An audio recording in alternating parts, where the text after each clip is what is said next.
नमस्कार, हमारा नाम रोशन और आप देख रहे हैं वाइड डिस्कवरी न्यूज़। बता दें कि अभी हम पटना में मौजूद हैं और आपको बता दें कि आज जो हम बात बताने वाले हैं बहुत जानना ज़रूरी है। हम अभी मौजूद हैं एक ऐसे इंडिया का सबसे पहला आदमी और आरजेडी कोटे से जो विधायक रह चुके हैं रविंद्र सिंह जी, इन पर जो है 10 लाख का जुर्माना सुप्रीम कोर्ट के द्वारा लगाई गई है।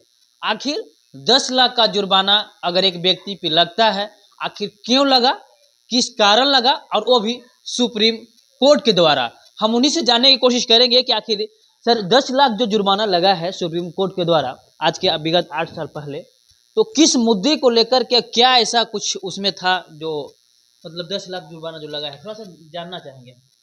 ये जुर्माना हमको लगा था कि एक न्याय चक्र पत्रिका थी। वो रामविलास पासवान जी जो केंद्रीय मंत्री थे उनके संपादकीय में निकलती थी और उसी में आरएसएस का गोपनीय गुप्त पत्र का एजेंडा छपा हुआ था कि गुप्त पत्र में एजेंडा क्या है।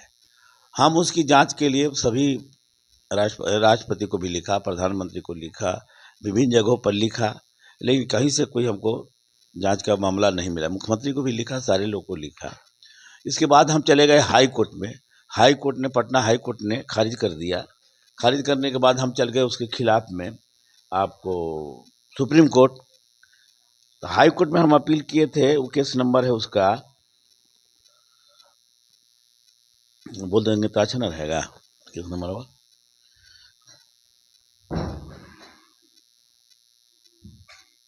यह था 8205/2015 को दायर किया था हमने पटना हाई कोर्ट में। याचिका नंबर था, जनहित याचिका दायर किए थे। जनहित याचिका दायर जो किया था उसका संख्या था 4205/2015 को दायर किया था।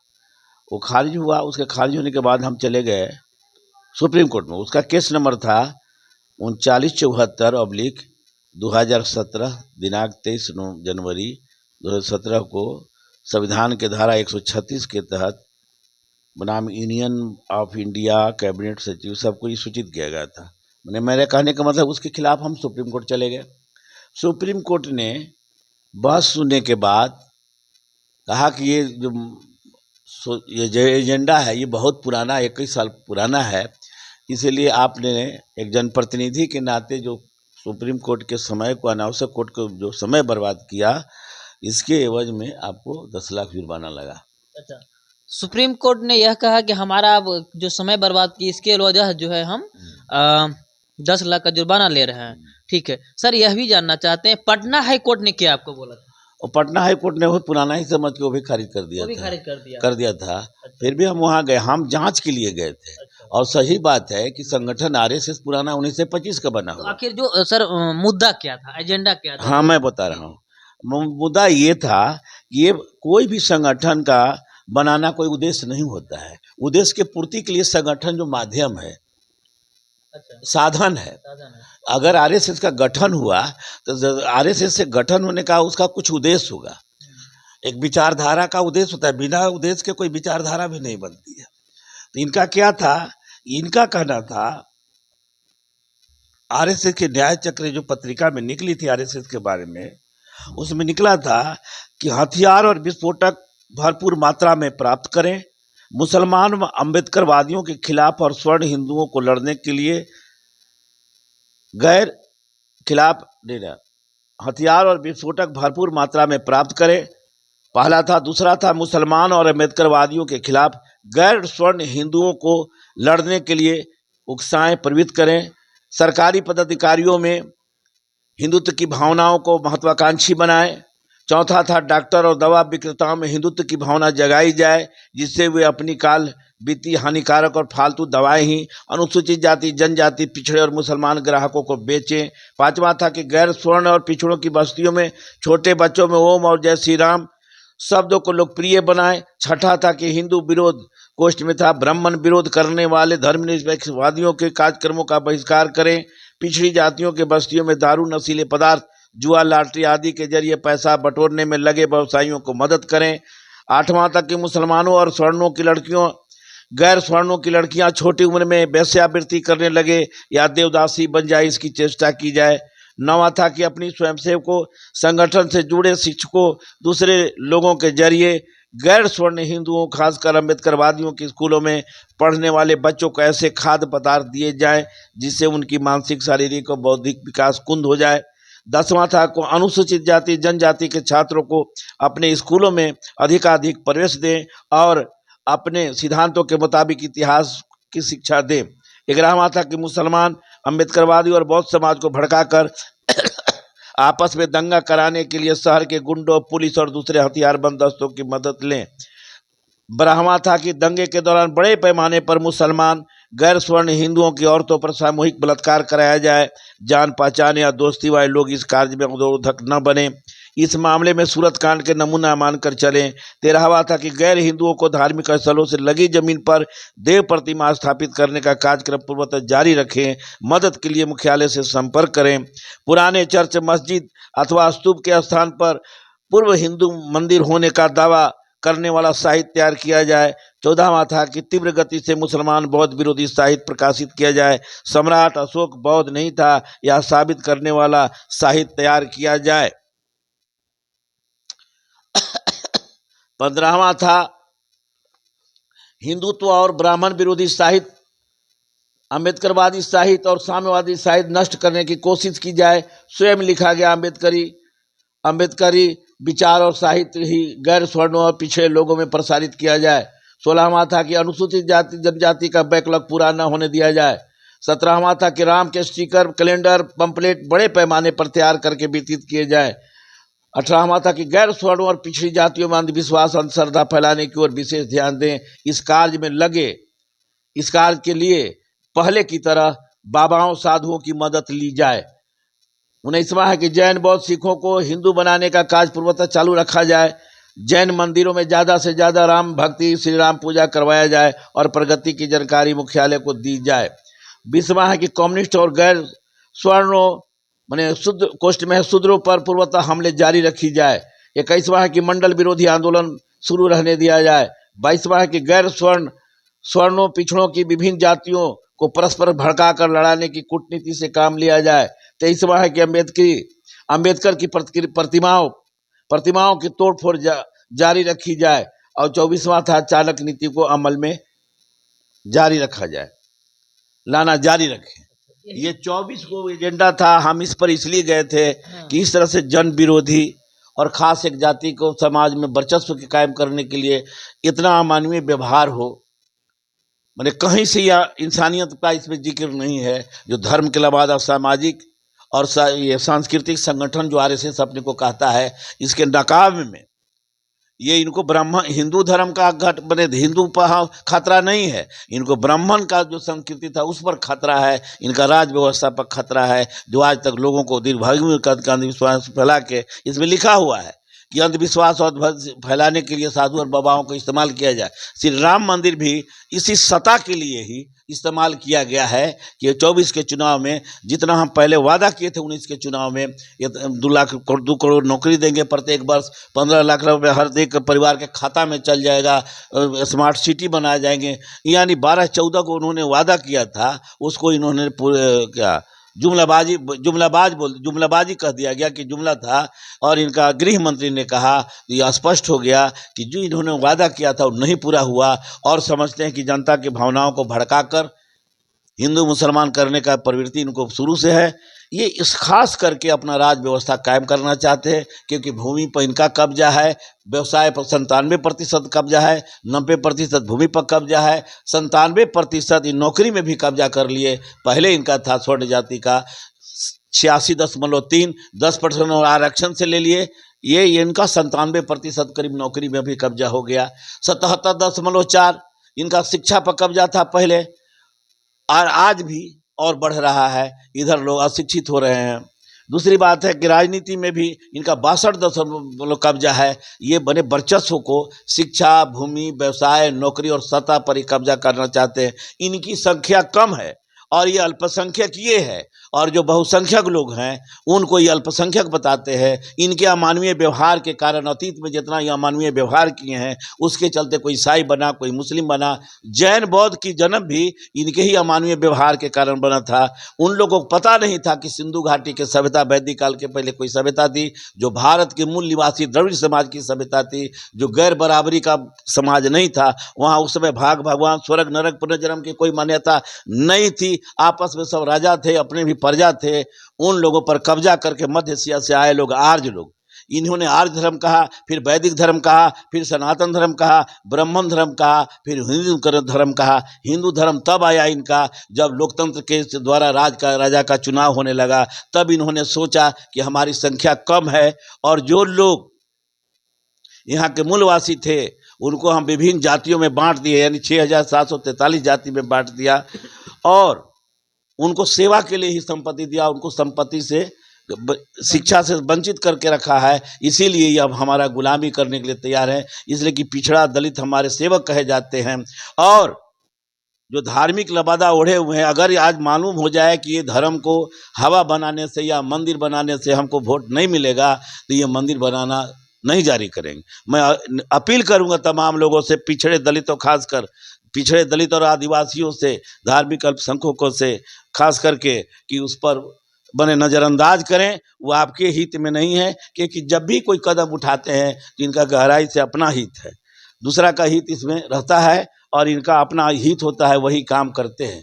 इसीलिए सभी चीज़ पर आज भी उनका कब्जा है, वो कायम रखना चाहते हैं। जमीन पर कब्जा, राजनीति पर कब्जा, शिक्षा पर कब्जा, नौकरी पर कब्जा, व्यवसाय पर कब्जा इनका रखा हुआ है। और बाकी मूलवासी लोग सभी तरह से अर्थ का जो साधन है उत्पादन पर, उससे वंचित रख के इनको गुलाम बनाना चाहते हैं। और पीढ़ी दर पीढ़ी, अतीत से आज तक जो गुलाम बनाए हुए हैं, आने वाला पीढ़ी को भी गुलाम बनाए रखना चाहते हैं। इसलिए तमाम पिछड़े दलित आदिवासियों से मैं निवेदन करूंगा कि इन पर ध्यान दें और इसको नज़रअंदाज ना करें, इसको गहराई से लें, और 24 के चुनाव में इनको सत्ता से वंचित करें। अब एक चीज़ और हम जानना चाहेंगे, 10 लाख की जुर्माना लगी, ठीक है, इसका कुछ अफसोस आपको? 10 लाख जुर्माना लगा, हम जमा नहीं करना चाह रहे थे, लेकिन जो हम वकील रखे थे उनको दबाव में हम आके जमा करना पड़ा। हम लास्ट दिन जमा किए थे, इंतजाम करके, पैसा मेरे पास था नहीं, फिर भी हमने जमा किया क्योंकि लास्ट डेट था। मैंने कहा कि जो उनको कार्रवाई करना है करे, अगर जमा नहीं करते हैं तो। हम जांच के लिए लिखे हैं। सब हिंदुस्तान के कोई ऐसा पत्रिका नहीं है, पेपर नहीं था जिसमें नहीं छपा था, लेकिन खाली आरएसएस के एजेंडा को नहीं छापा। उसमें क्या क्या था, जितना हम 24 को बात बोले हैं, जो पॉइंट रखे हैं, इसका जिक्र कोई किताब में, कोई पेपर में छपने नहीं दिया गया, मतलब सचेतन रोक दिया गया। यही उनका 24 को मामला था। और आज जितना इनका कार्रवाई हो रहा है, ये कहेंगे कि सुप्रीम कोर्ट तो सबका, मतलब सबके न्याय के लिए ही खड़ी है, लेकिन आप अगर मुद्दा लेके गए हैं तो किसी के न किसी के न्याय के लिए ही गए, तो आखिर इस बात पे इतना एग्रेसिव क्यों नहीं हुई, मतलब जागरूक क्यों नहीं दिखाई सुप्रीम कोर्ट? हाँ, एक बात मैं बताना चाहता हूँ कि सबसे बड़ी बात है कि हम जब सुप्रीम कोर्ट में गए थे न्याय के लिए, अंतिम हमारा न्याय का है, और सुप्रीम कोर्ट के फैसला को हमने स्वीकार किया, 10 लाख जुर्माना दे दिया।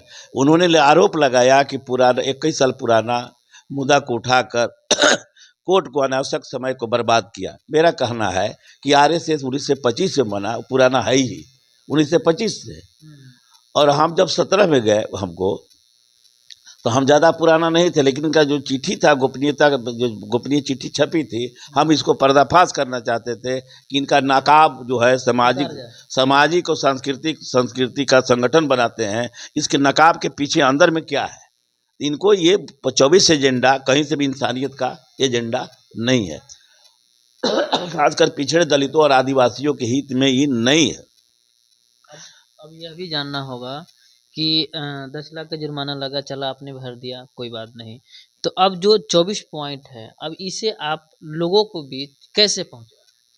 हम लोगों से सहायता किया जाए, लोगों के बीच में ही गए थे। हम लोगों के बीच में पहुंचाने के लिए सुप्रीम कोर्ट में गए थे कि अगर इस मुद्दा को हाईलाइट हो जाएगा तो आज जो घटनाएं घट रही है भारत में, जो आरएसएस अपना बीजेपी के माध्यम से, देखिए अखिल भारतीय ब्राह्मण महासंघ का एजेंडा के इन लोग को मिला हुआ है, और वो पर्दे के पीछे से इनका नेतृत्व करती है।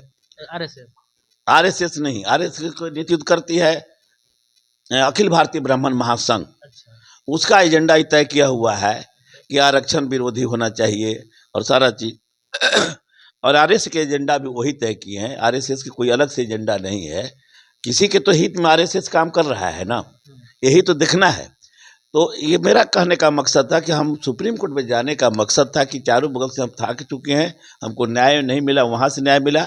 ये कम से कम मान लिया कि ये पत्रिका में लिखे हैं, उस पर आज तक कार्रवाई कोई नहीं हुई, कभी आरएसएस विरोध नहीं किया। और नहीं तो रामविलास पासवान जी को कैबिनेट मंत्री बना दिया गया, उन्हीं के पत्रिका में छपा हुआ था, वो संभाल लिए थे, दूसर पत्रिका से उन्होंने भी लिखा था, लेकिन कोई कार्रवाई आज तक नहीं हुआ, ना आरएसएस का कहीं से प्रतिवाद हुआ।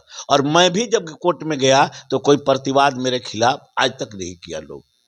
एजेंडा ये सही था, पर्दा खुल गया था। ये चाहते नहीं है कि बात को हाईलाइट हो जाए, हाईलाइट होने से रोकना चाहते कि जनता के बीच में जाएगा तो हमारे लोगों से, कार्यकर्ताओं से जो सवाल उठेगा तो क्या जवाब देगा। आप देखे होंगे उसमें पिछड़े दलित लोग ज्यादा रहते हैं। आज तक इतिहास है कि कोई दंगा में वो लोग नहीं मारा गया है।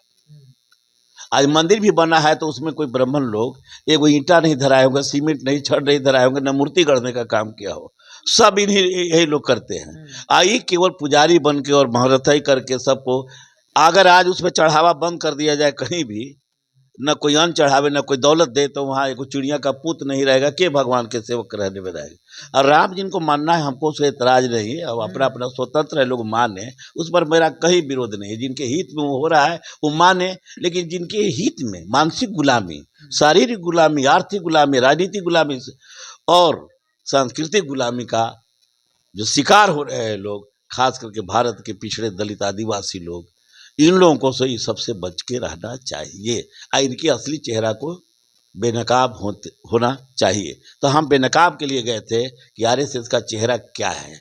अगर इसको सामाजिक और सांस्कृतिक कहते हैं संगठन, तो ये 24 पॉइंट को कहीं विरोध करे कि मेरा नहीं है, वो कहे कि हमारा नहीं है चिट्ठी। और मैं चाहता हूँ आज के सरकार में, जहाँ तक विदेशी और विदेशी का सवाल है, तो आज भी लोग उसके पूर्वज जिंदा हैं, सबको डीएनए टेस्ट करा के ही अनिवार्य कर दिया जाए कि डीएनए टेस्ट से ही साबित हो कि देशी कौन है और विदेशी कौन है। पाकिस्तान मेरा विदेशी नहीं है, बांग्लादेश विदेशी नहीं है। अशोक सम्राट के समय विस्तार हुआ था, अफगानिस्तान की सीमा मैंने हम लोग पहुंच गए थे। और आज क्या हुआ? इसलिए हुआ कि जितना पहले हमारे नेता लोग लड़े, सामाजिक सुधार के लिए लड़े, इनको कभी नहीं समझ गया कि भारत में कब्जा किए हुए, तो इनको यहाँ से भगाने की बात भी नहीं हुआ। मुगल आए, राज किए, अंग्रेज आए तो राज किए, आखिर राज किए तो जब गुलाम बना रहा था अंग्रेज, तो इन लोग कोई विरोध नहीं किया, सब उनसे जमींदारी लेके जमींदार बन के राज चलाया। और फिर लास्ट में जब हुआ, अंग्रेज कुछ समान अधिकार परिवर्तन किया, पढ़ने लिखने का अधिकार सभी को दिया, समान रूप से न्याय देने का बात किया, तो उसके जब बात से इनको लगा कि हमको नुकसान हो रहा है, तब इन्होंने सोचा कि अब अंग्रेज को यहाँ रखना ठीक नहीं। मतलब इन लोग जब जागरूक हो गए तो इन लोग को लगा कि नहीं, हमको जागरूकता जैसी पछड़ी दिल में आया, तो उसको भरमाने के लिए सब चक्रव्यूह रचा गया। और ये पुराना एजेंडा है उनका, आज का नहीं है। इनका पुराना एजेंडा इतना है कि हम क्या बताएं आपको, जब हमको अफसोस होता है। संक्षेप में बताएंगे, वो तो पॉइंट हो गया है। कहा है कि पिछड़े दलितों के आरक्षण से ब्राह्मण का धार्मिक श्रेष्ठता समाप्त हो जाएगा, हर क्षेत्र में वर्चस्व समाप्त हो जाएगा और ब्राह्मणों का तिरस्कार व अपमान होगा। इसलिए ऐसी रणनीति अपनाई जाए जो देश की सत्ता और प्रशासन पर ब्राह्मणों का प्रभुत्व बना रहे। समझ गए? 15 नवंबर 1986 ईस्वी को अखिल भारतीय ब्राह्मण महासंघ को संबोधित करते हुए स्वर्गीय कोना प्रभाकर राव ने कहा था कि भूतल के ब्राह्मणों, एक हो जाओ नहीं तो मिट जाओगे। अब तुम यह भी भूल जाओ कि तुम आंध्र के हो, महाराष्ट्री हो, उत्तर प्रदेशी, बंगाली, कश्मीरी पंडित हो। बस यही तय करो कि तुम ब्राह्मण हो और अपने ब्राह्मण होने की पहचान को ही अपनी पहचान बनाओ। और इस देश में, लेकिन उनको लगता है कि उनका देश नहीं है, इस देश में ब्राह्मणों का जो दुर्दशा हो रही है उसका जागृत होकर प्रतिकार करो। उन्हीं को लेकर ये लोगों ने कहा है कि सिख, मुस्लिम और अम्बेडकरवादी संगठन अब ब्राह्मणों के लिए खुली चुनौती बन रहे हैं और पिछड़ी जाति भी शामिल हो रहे हैं। ऐसी स्थिति में ब्राह्मण महासंघ ने देश के सभी ब्राह्मणों से, चाहे वह किसी भी क्षेत्र और पार्टी में हो, एक प्रस्ताव पास करके अपील की है कि देश में धर्म एवं हिंदुत्व और भारतीय संस्कृति कि लहर बढ़ाने में हर प्रकार का योगदान दे। इस लहर को बनाए बिना ब्राह्मणों का अस्तित्व बच नहीं सकेगा। इसीलिए इसके लिए क्या करना है कि धार्मिक समारोह कराओ, भजन कीर्तन कराओ, जागरण आदि कराओ और हरिजन और पिछड़े वर्गों के लोगों को अपने निकट लाओ। दिखावे के रूप में ही क्यों न हो, यही अंतिम उपाय अपने अस्तित्व को बचाने के लिए है। मतलब तो ये थे हमारे साथ रविंद्र सिंह, जो कि आरजेडी से भूतपूर्व विधायक हैं, और 10 लाख का जुर्माना सुप्रीम कोर्ट ने इन्हें लगाया था साल 2017 में। तमाम अभी जो वीडियो हम दिखाएंगे, यह वीडियो पार्ट 1 है, और अब नेक्स्ट पार्ट 2 भी हम लाएंगे, लेकिन कुछ और इसी तरह का इनका मुद्दा रहेगा। क्योंकि जब ये 24 मुद्दा इनको जो 24 मुद्दा को लेकर के जब सुप्रीम कोर्ट के पास गए, तो सुप्रीम कोर्ट इन्होंने इनको जो है जुर्माना तय किया कि 10 लाख आप रुपया दीजिए, क्योंकि अब बेवजह हमें कोर्ट का समय बर्बाद किए हैं। खबर पर आपकी क्या राय है, कमेंट में एक राय जरूर लिख दीजिएगा। धन्यवाद।